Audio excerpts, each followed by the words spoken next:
What's up, everybody? Welcome to the Fantasy Football Outpost. My name is Dallas, My name is Jay. and we are back again. This is not a typical episode. This one, we're not really going over news and stuff like that. We're kind of actually reflecting on some guys over the offseason we were a little bit higher on, and that we're just kind of officially out on in redraft this year. Got a couple other interesting segments as well, but we're going to go ahead and kick off with the I'm Out segment. Yeah, so our first player on the I'm out segment is a quarterback, Carson Wentz. I think right now that's probably didn't surprise a lot of people. He seemed to be kind of the main people that people are frustrated with, definitely based upon his draft value where you took him. But when we look back at where he's finishing, I think he's like a quarterback 2 right now. So if you're in a 8, 10, 12 team league, I mean, he's not even a quarterback 1 in those leagues. Yeah. So we start breaking down like stats. I mean, you can do stats all day on him, but I mean, he's in the 40s in completion percentage and just not really being effective. And then, of course, I mean, everyone in the Eagles is kind of trash right now. Like all of their receivers and Everybody's everyone, but hurt. yeah, Yeah. everyone's hurt. So, I doesn't mean to me that I think that Carson Wentz is really a bad quarterback, Yeah. but he's definitely not making up for the what's not there around him right now. Yeah, with Carson Wentz, he was somebody that me and you both, including a lot of people, justified because he was so cheap in drafts. Primarily for the reasons he's struggling was Right. everybody was injured, everybody's kind of off on him because he struggled last year with all the injuries, and he just kind of worried that he wouldn't be there. And then a lot of it was just kind of forgetting about him as well. So he was super cheap in drafts, and a lot of people who don't draft quarterbacks early banked on that. And they waited and waited and waited, took him towards the end of the draft for free, and just hoping it was going to be a big payoff. And Jared Goff was the same way, and they kind of both split. Like Jared Goff went to being pretty useful. Right. He's had his bad weeks, of course, too. But and then Carson Wentz has been next to useless. So it's one of those where we're out on him. But again, like he said, everybody's injured. This is hold your horses. We're not saying Wentz sucks. Dak is better, but it doesn't matter. I'm just kidding. That's a whole other debate. But he's somebody that I hope can turn it around. As of right now, I'm completely out on him though. I don't. He's not even somebody I'm targeting to try and stash for later in the year. I may pick him up off the waiver wire when everybody drops him and everybody's starting to get healthy towards the end Right. of the year, because they Yeah. do have a pretty easy playoff schedule if I remember correctly. So he might be somebody that you can go pick up later. But as of right now, if you got him stashed on your bench, just trying to hold on, you can move on. Yeah, I mean, there's guys that coming into the season we definitely would have had below wins. I think I'll do like Cam Newton below there. Herbert, we didn't think we'd even have Herbert out there. Yeah. Yep. Fitz, we thought we'd see Tua By at now. some Yep. point soon. Roethlisberger, we weren't sure about if he was going to come in or not. And so all those guys are, I mean, averaging more points per game than Wentz right now. So just Yep. again, if you're in a small league, if you're in a 16, something like that, or Superflex type league, then yeah, Yeah, but you really don't have a choice. But right. for quarterback specifically of these players here, it kind of relies on the one QB type of leagues, because there's a lot of people that drafted him, waited, stashed him because he's struggling, and they've been starting somebody like Ryan Fitzpatrick over him Right. every week, and you're just waiting for the breakout. Honestly, you can probably drop him at this point and Mhm. just wait. I mean, somebody like Ryan Tannehill, who I thought was going to be decent, but I didn't think he was going to be better than Wentz this year. He's somebody that if he's on your waiver wires, I would absolutely rather roster Tannehill than Wentz right now. So, Yeah, and dynasty wise, if I'm looking for, we'll talk later about rebuilding or next year, I'd probably go about get Wentz. yep, Scheffler's price is pretty cheap, so yep. Especially if you can go get Hurts as well, because the person who was holding on to Hurts is probably trying to wait for the Wentz owner to go get him. And at this point in the season, if they haven't yet, then they're probably kind of out on Hurts as well, because there's just no real reason to keep holding if the main person who's going to overpay for him doesn't. So, Dynasty, absolutely go get him. And there's of these guys here, there's probably one other that you can go get in Dynasty, but the others, I wouldn't even get them in Dynasty. So that's going to transition us right to our next one. This one hurts me deeply because it was somebody I planted a flag on, but I wasn't alone. I mean, it wasn't some crazy hot take. A lot of people were in on this. Is Kenyon Drake. Actually, just got asked in a league. They said, kind of curious on our standpoint of Kenyon Drake and Devin Singletary, like comparing the two, with how they've struggled and how much people were high on them apparently going into the year. Singletary was somebody I was never high on, but kind of look into that, and that's what I told him. I said, this is our I'm out segment, and Kenyon Drake was our running back, and for me, Singletary was a runner up. And so Drake, the way I've explained it to multiple people, because you see it all the time, the way fantasy leagues just work is Drake sucks, Kenyon Drake's trash, like he's awful because they're not getting the results they wanted. If you actually watch the games, they just don't use him. They don't need him.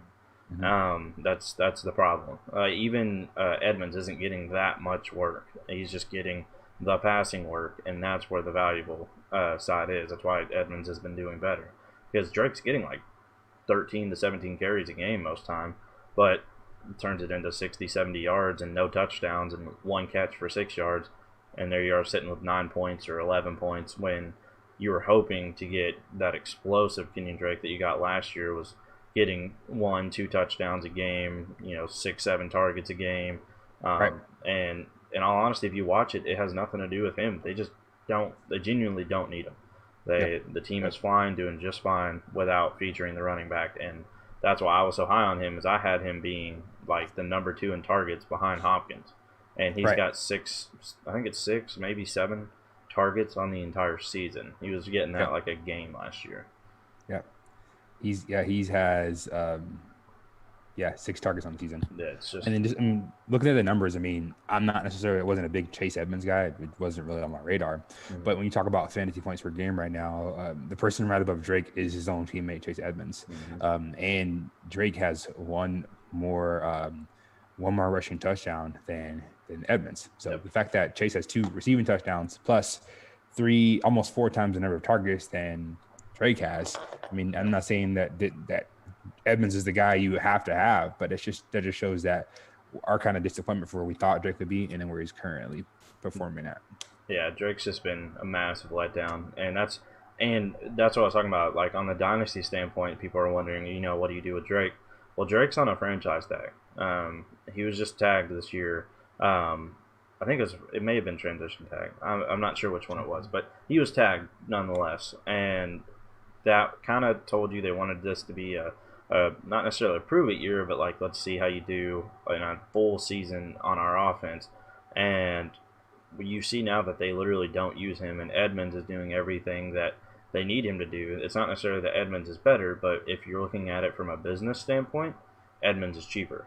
And quite honestly, Eno is that same style running back, and he's probably going to jump right in and fill the Edmonds role next year. And that's why I said, well, maybe not quite, because it'll be more isolated just to Edmonds next year. But translation is they're not going to re-sign Drake. They have no reason to. And he's 26 years old. Yes, he doesn't have a whole lot of, like, weathering on him like most running backs do at that age, so he's still got it in him. But I look for him to turn into, a Theo Riddick on somebody's team next year. Like, Drake's somebody that, unfortunately, is just a big time hard miss. If he breaks out and has a really good game this week, move him immediately. He's going against the Cowboys. They've been absolute trash against the running backs.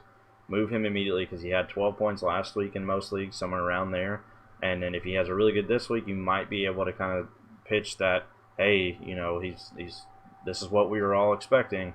But in all reality, if you actually have been watching the games, there's no reason to have any hope with the situation. It's just a bad one. And so we're both out on him in both redraft and dynasty, but especially redraft. There's just no reason to hold on to him. And keep in mind, when you move him, he's going to have a good game or two. And you just got to be okay with that, because the biggest problem with players like Kenyon Drake is you're constantly starting them because of what you spent on them, and you end up costing yourself the game. Like, I'm sure there's plenty of situations where people have just been not buying James Robinson breaking out, and they've continually benched James Robinson for Kenyon Drake. And then you may be now finally past that, but like that's the point, is like you'll do stuff like that that's going to cost you to lose games because you drafted Kenyon Drake in the 2nd or 3rd round, and James Robinson you picked up off the waiver wire because he had a really good week. And so absolutely move on from Drake, trade him if you can. And unfortunately, if you're in leagues with me, do not listen to this. You will be getting offers of Kenyon Drake to you, and you should accept them if they're coming from me.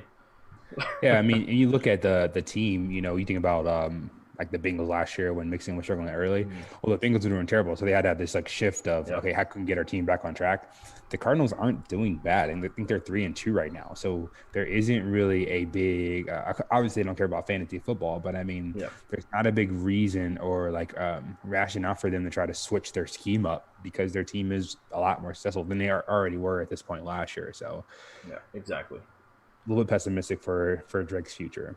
Yeah. Our next person that we're out on is wide receiver is Mike Evans. And Dallas and I actually had a good talk about this. He's like Mm.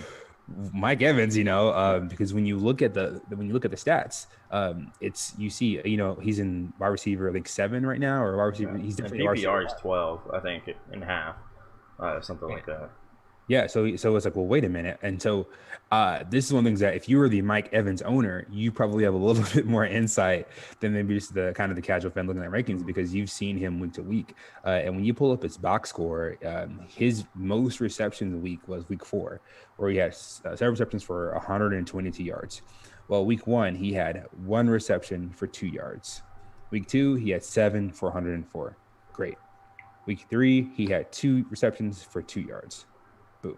Week 4, 7 receptions for 120 yards. Like I said, great. Week 5, 5 receptions for 41 yards. And it's like, oh man, that's boom bust. Yeah. He's probably doing just average this year because he's had not so many yards. Well, the thing about it is that he's had a touchdown in every game he's been in this season. Yeah. So for the moment, that is really pushing up his overall ranking.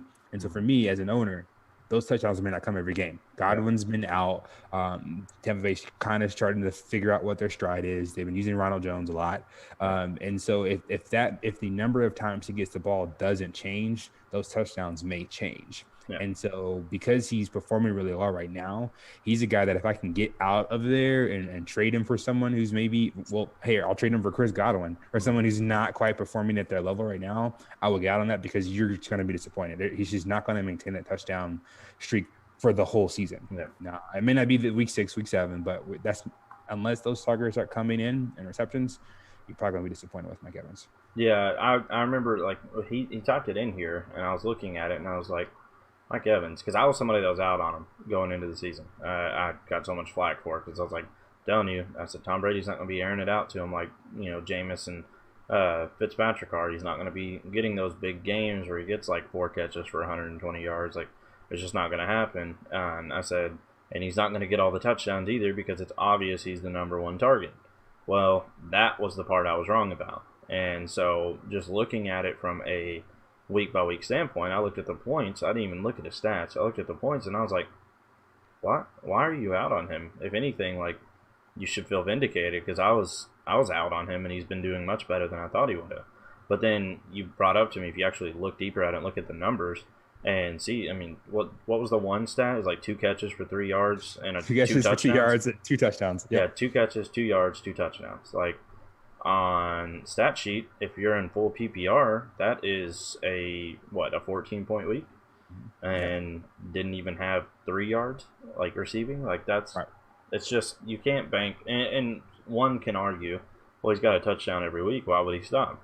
If you've Right. played fantasy football for longer than this year, you should know that touchdowns are the last thing you can bank on because the second you do, they're going to start going away. And if you have a player that's touchdown dependent, you can't predict those. And so the second he doesn't get one, you lose the week because of him.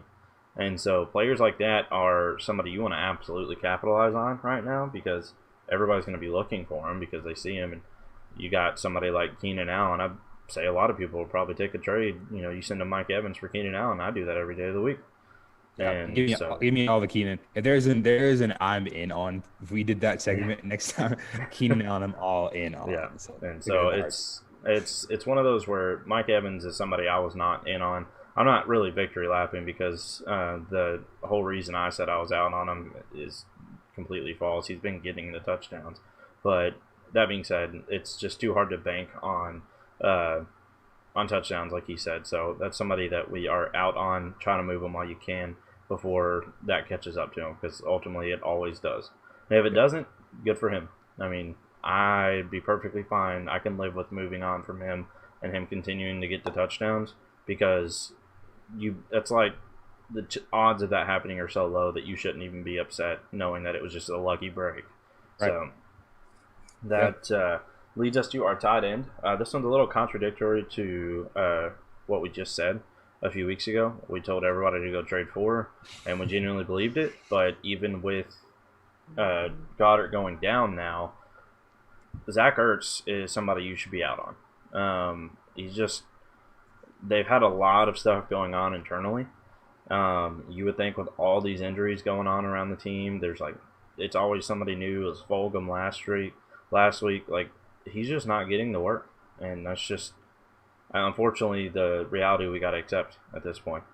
I just I I really wanted to believe that this is going to be like we saw 2 years ago when everybody went down and that Wentz Ertz connection was just going to be back. That he's going to get the 12, 13 targets a game and just blowing up for these huge game-winning weeks.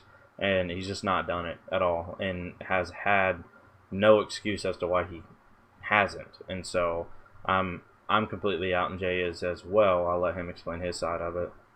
Yeah, just looking at the kind of like Mike Evans, if you have the guy, you see it differently than maybe someone is looking at the stats. And then he's had at least 5 targets in every game this season. But the problem is he only has 1 touchdown, which is the first week of the season, and he's had 1 week above 50 yards receiving.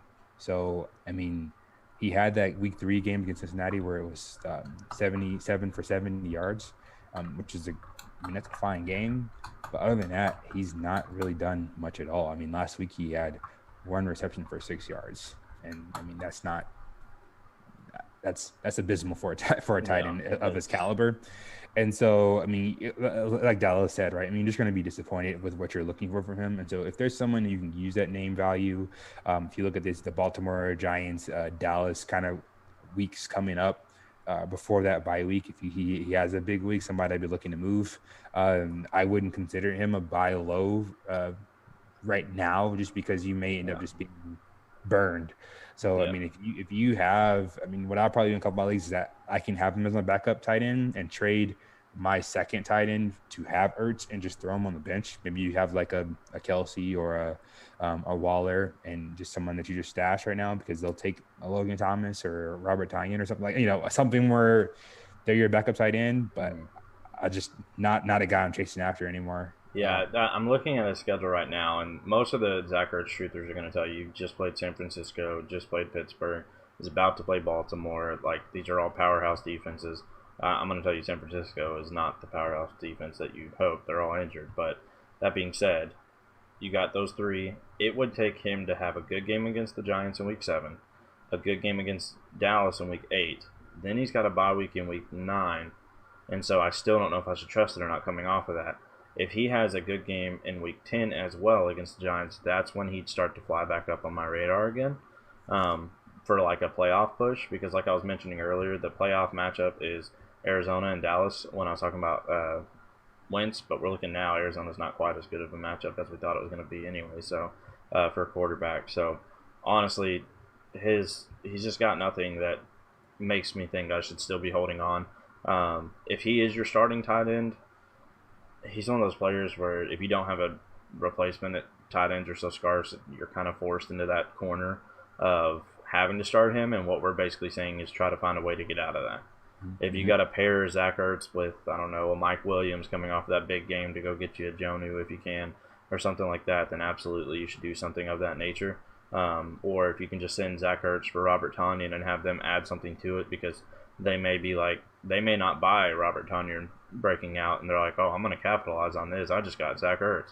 And Mm-hmm. you can actually get Tonyan plus for Ertz in some situations. Or in most redraft leagues, you really don't like doing the more players than the other because you have to drop someone.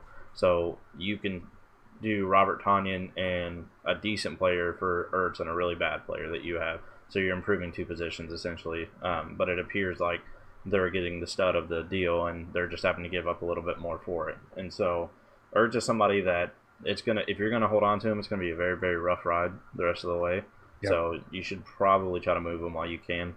Um, if you have to hold on to him, the second he breaks out, ship him. I mean, Yep. because he's just not somebody that I'm gonna trust and rely on, especially once Goddard is back and Deshaun Jackson's back, Rager's back, Right. Yep. Alshon's back. Like it's just once all those guys are there and it's full steam ahead again for the Yep. Eagles, I just don't see any reason why you would have hope for him.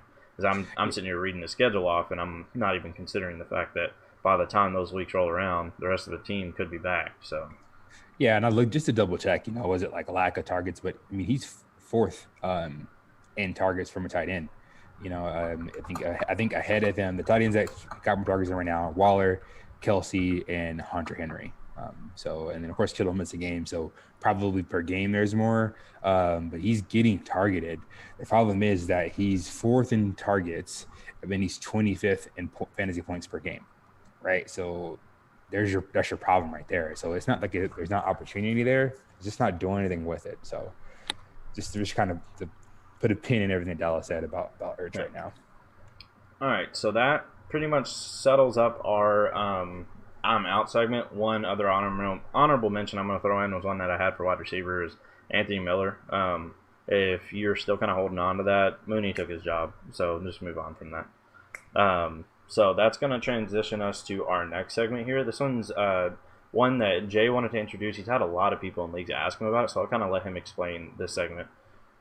Yeah, so a lot of leagues, right now we're getting into week 6, right? And it's like, okay, at what point do I what point am I done, right? What point do I decide to throw in the towel? I'm not winning the title this year, or should I just kind of just chug on and see if my league gets a turnaround? I mean, there's a couple leagues that we're both in where we're 2-2, or 3-1-3, or 1-4, or whatever the league may be, or we have a league median, the same break percentage of that. And so it's like, do you just sell your assets? And so my thoughts that I always think that like right now, week 6 is kind of your make or break week.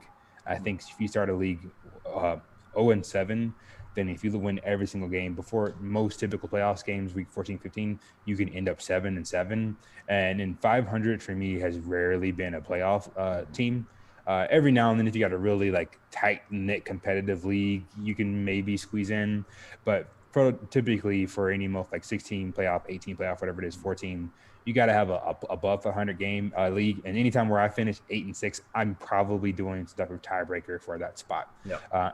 So if you lose this week and say you're 0-6, or you get to 6 losses, that is always kind of the point for me. And so right now is that if you're 0-6, or if you're 1-5, or if you'll be 1-5, or whatever that ranking may be, I would start looking at, okay, who is 5 and who will be 5-1 next coming up, or who's 6-0, and start paying attention to the guys around you, because like you may need to start selling. And so that's kind of the hinge point for me. And we'll talk a little bit more about like, what do you do once you make that decision? Yeah. I think that's some good thoughts on what to do. Yeah, and just to kind of bounce off of what he was saying there, the 5-1 or the 6-0, I'm actually going to say the best target to go for is the surprise 4-2 team, the one who didn't think he was going to do that good, and his team is actually doing really, really well, and realize that they're going to be pushing for the championship now, and they're in contention. You give them those pieces that makes them feel like they have a lot more solid chance, and simultaneously, if you get like their first round pick in return, ideally it's going to be better than the 5-1 or the 6-0 teams as well. So you also have to take it with a grain of salt, because you're making their team better by giving them up. But usually those are the teams that are willing to move those younger guys they were holding on to just in case they had to rebuild. And so you can go get somebody like a one trade I've been making in a lot of places here lately in Dynasty on my full rebuild teams is been moving Keenan Allen for Terry McLaurin. Me and Jay have literally made that exact trade because it helped us both in different directions. And so I personally prefer Terry McLaurin long term in Dynasty. Now Jay obviously believes Keenan Allen's going to last longevity in Dynasty as well, and I'm not opposed to that. But that being said, trades like that, where you're moving the older guy that's just like a Marvin Jones for a Denzel Mims, stuff like that, you can start doing and probably get a pick with it.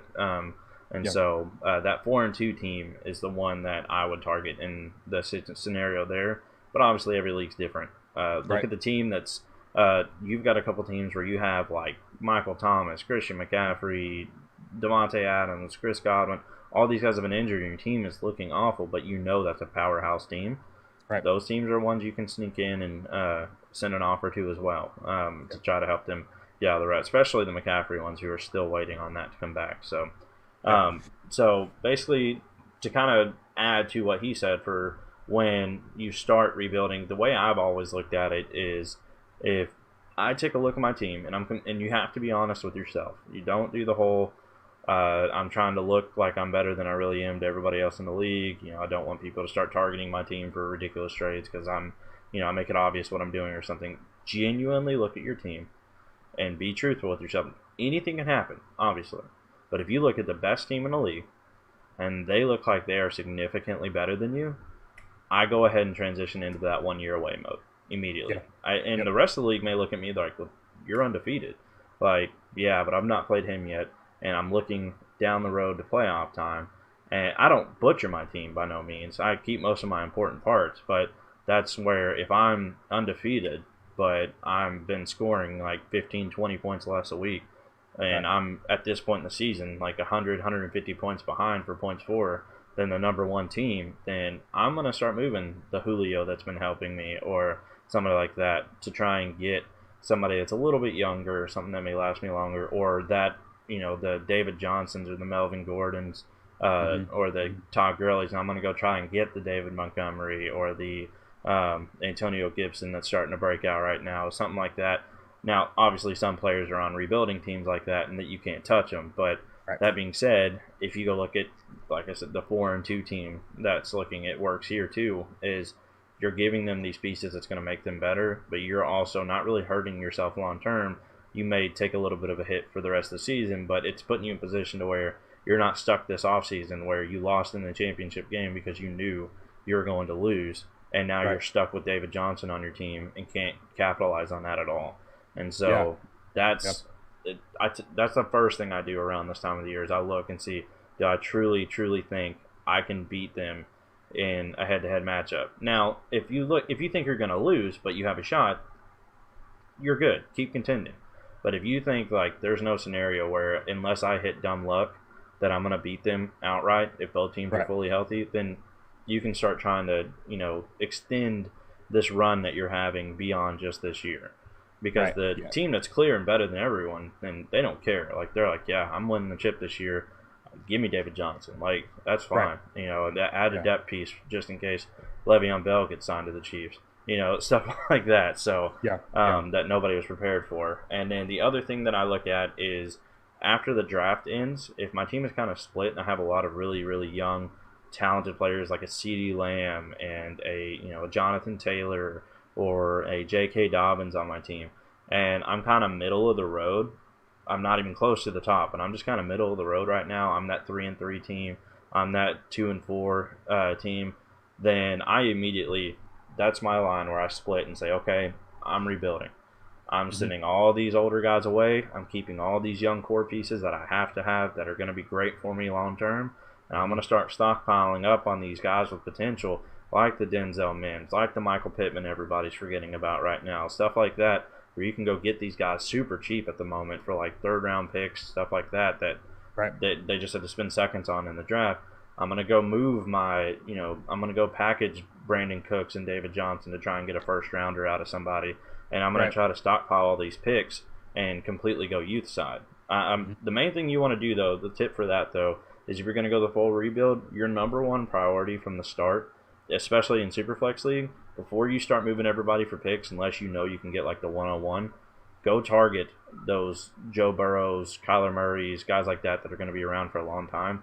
See if Mm-hmm. you can get them before you move your really valuable pieces, because that's always going to be the hardest to replace in the draft is if you can get a Joe Burrow or a Kyler Murray, somebody like that.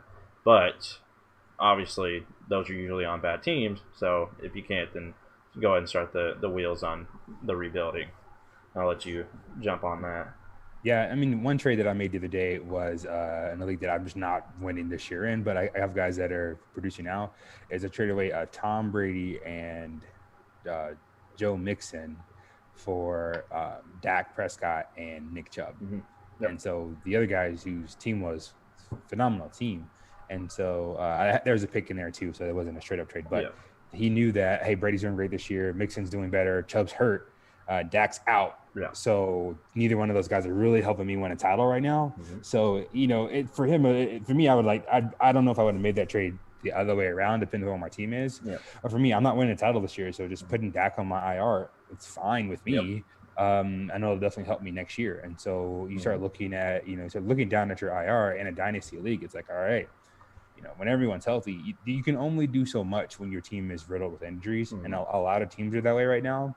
And so, you start selling everything away to try and compete this year, then you kind of eliminate your chance for next year. So definitely got Barkley sitting down there, you've got CMC down there, Courtland Sutton down there, and maybe Dak. Yeah. Those are three main guys that you're not going to be able to make all them. You probably can't make all the moves to go to replace them right now. It just doesn't make the most sense. So it might be the best thing to not rebuild, but to maybe just kind of reload and say, okay, my goal is to try to win the title next year and stay competitive. Yeah, Dak's become like my number one target in the 1 year away leagues that I'm in, just because people are, they usually were big time contenders before he went down.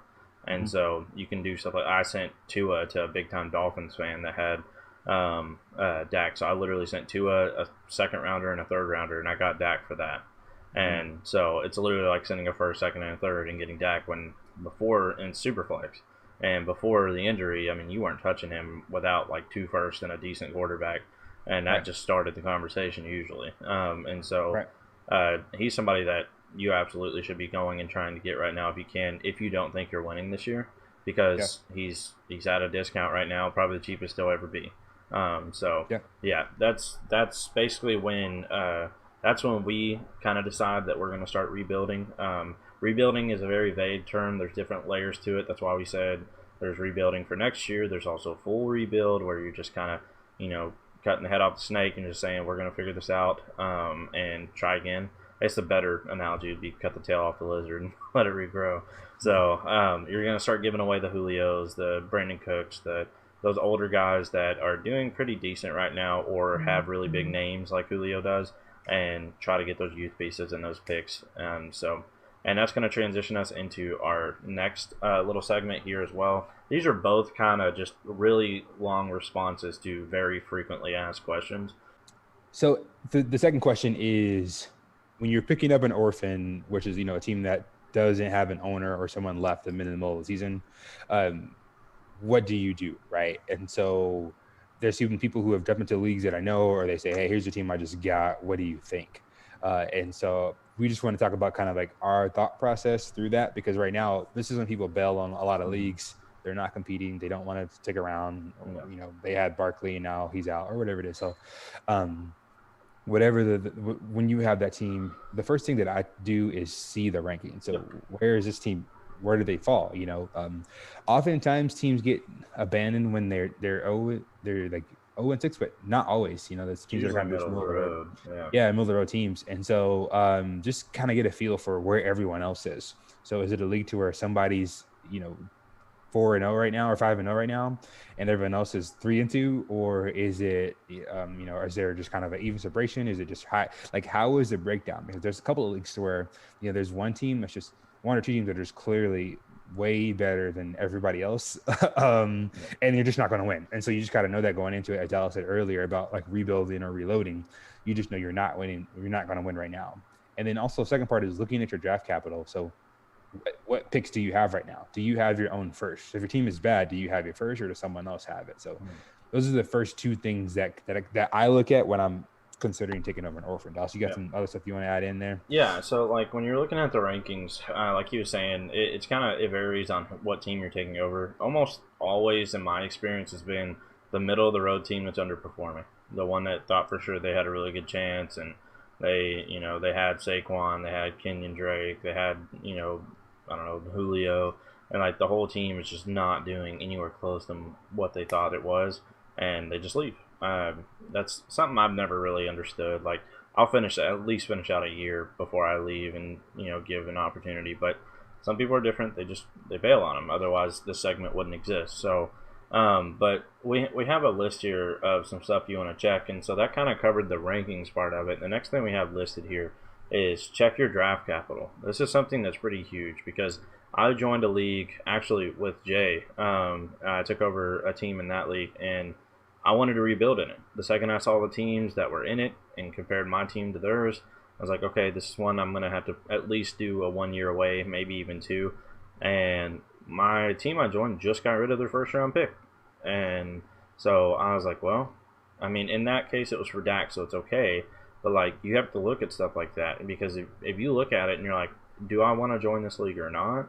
Do I want to take over this team? I'm looking at it. I think I should rebuild. Let me look at the draft capital that my team has.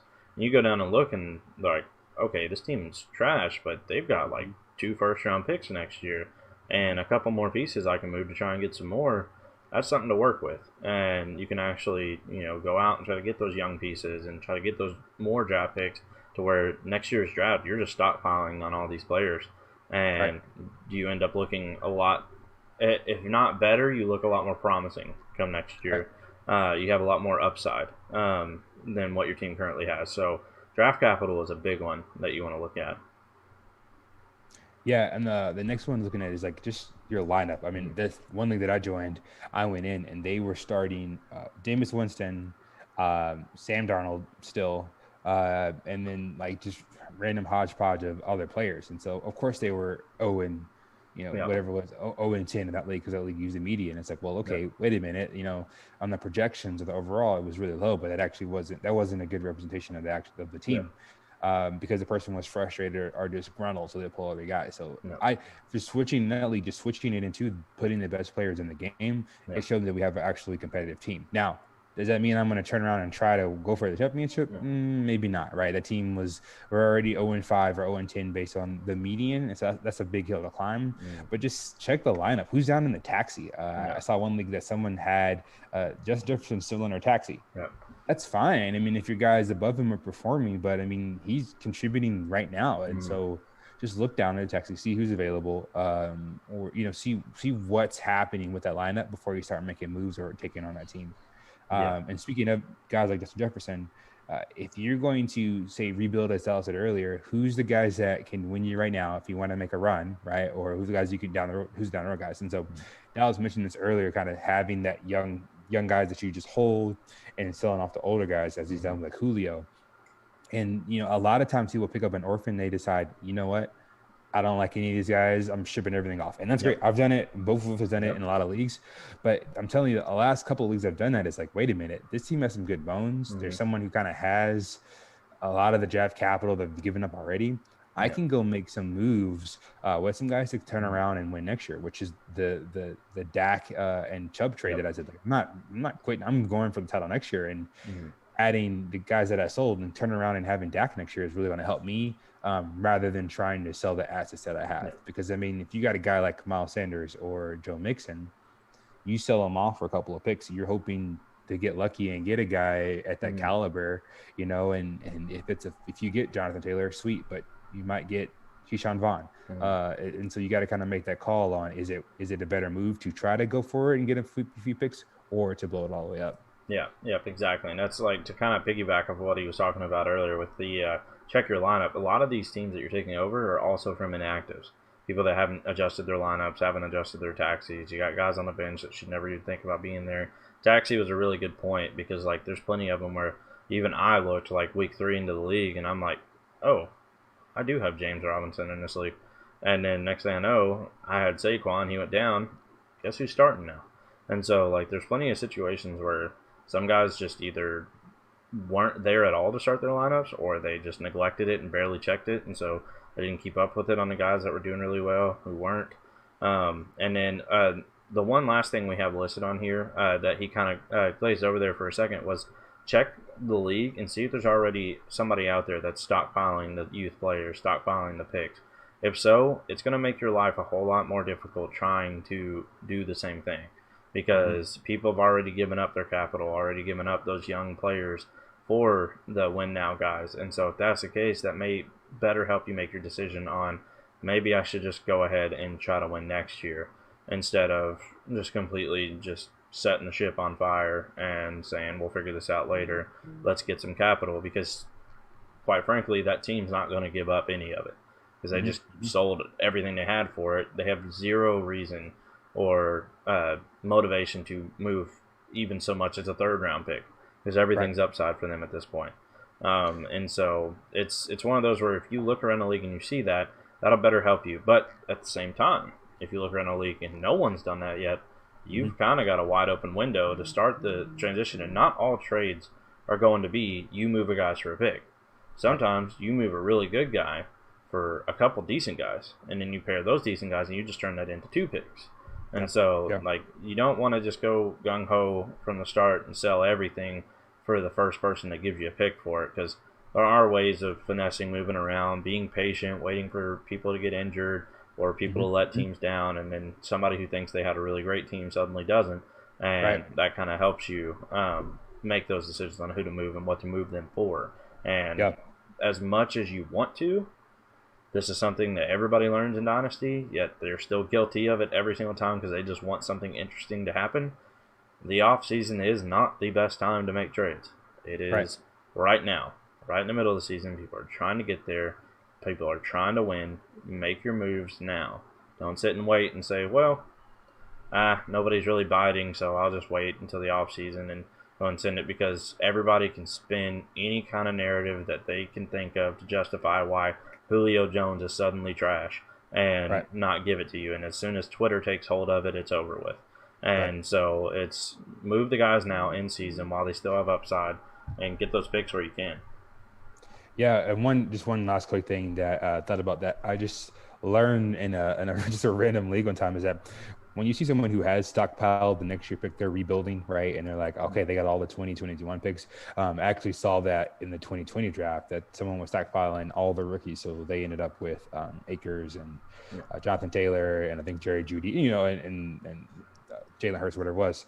They had all the picks locked up for 2020. Well, one thing that we did is figure out go for the picks for the next year. Yeah. Because if you're not competing in that first season, you're probably not competing right away in the next season. And one person's already targeted all the picks. So right now, look at those 2022 first. And it's like, I Yeah. know that's a little bit ways out, but if all the 2021s are in one person's Yeah. hand, people aren't really thinking about 22. And so if you think I'm not winning this year, next year I want to be competitive. Well, think of going in the next season with a competitive team plus having capital for the following year. People will sell you their 22s first for Yeah. just, oh yeah, let me get a guy I can compete with. So I mean, Yeah. maybe they have a couple piled up. So I mean, imagine talk about Julio, someone like say Deontay Johnson and a 22 first.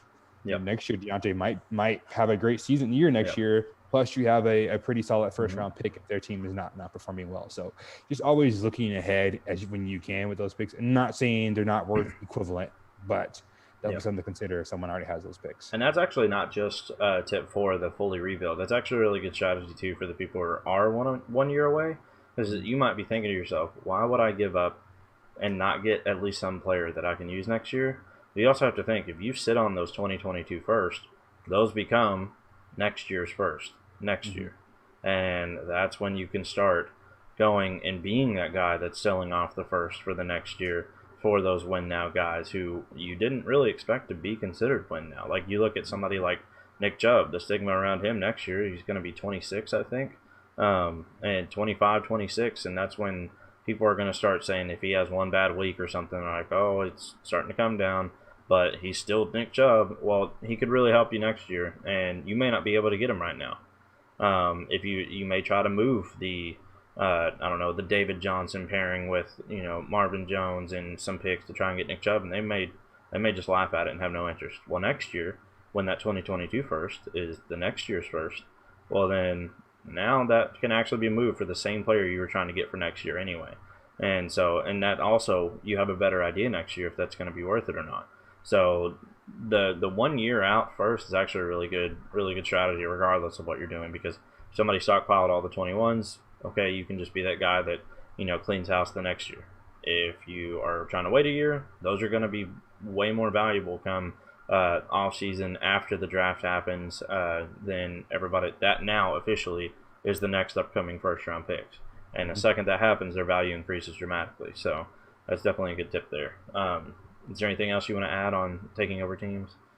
No, and the thing is, you don't have to take over orphans too. Yeah, I see guys come in and they don't, or kind of just look got around. people. Yeah, Yeah, you're like, you just say no. It's yep, okay.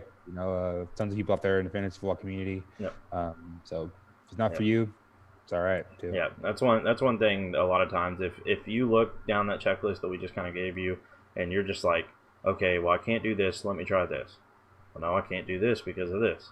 I really can't do this because you're gonna end up being finding a way to where you're like, yeah, this probably isn't the best idea. I'm just gonna stay out of this league. Like I had one that I took over. I genuinely thought I was gonna end up leaving, like because I joined it purposely. I've got a lot of old guys that are win now. Let me just try trading them, and I couldn't move any of them. Nobody wanted to make deals. The guys who it made perfect sense for them to trade for them had no interest in it, and I'm like, I don't know what I'm supposed to do with this team here because I'm not winning, and nobody wants to trade any young assets or picks for these win now guys that are genuinely going to help their team. And so you may get in there and find that people just don't want to trade. And if you're in a league where no one trades, then yeah, I'd find a way to get out of that too because that just ruins the fun in it. Plus, I've never won a championship once in fantasy football where I didn't make trades to get there. It's Mm-hmm. the name of the game. You never win at the draft ever. It's always from trading. If you're afraid to trade, just we've got some really great videos on how to trade and what you should do. Go watch both of those multiple times if you need to. As ridiculous as it sounds, take notes. I mean, we genuinely, spill the beans on what we usually do with trading. So for those of you who haven't watched it yet, go watch it. Not only is it the Dynasty Golden Window, but we also have a trading special episode, and they're both very good for this specific topic. So make sure you go check those out as well. You got anything else you want to add before we close up here? Nothing to add there. Alrighty, well, thank you guys for watching. It's a little bit shorter episode this week, but we just kind of wanted to get this little segment out, a halfway point almost on what direction you should be taking your teams right now and what guys you should be out on. And if you guys have any other people that you're out on that we missed, leave it in a comment below. Hit us up on Twitter. You can see both of our Twitters here at DallasFFO, at Pick on the Block, and the official account for the Fantasy Football Outpost is at the FF Outpost. You can reach out to us on any of those with any questions you got. And make sure you take a look for our starts of the week coming out as well. We have now officially decided to make that a separate short little segment for a lot of people are looking for that content and they don't want to sit through an hour or 45-minute long episode to get the starts of the week out of it. So we're making that a separate segment from here on going forward. So make sure you check that out too. Thank you guys for watching, and we'll see you in the next one. See you guys. Thanks Bye. for watching.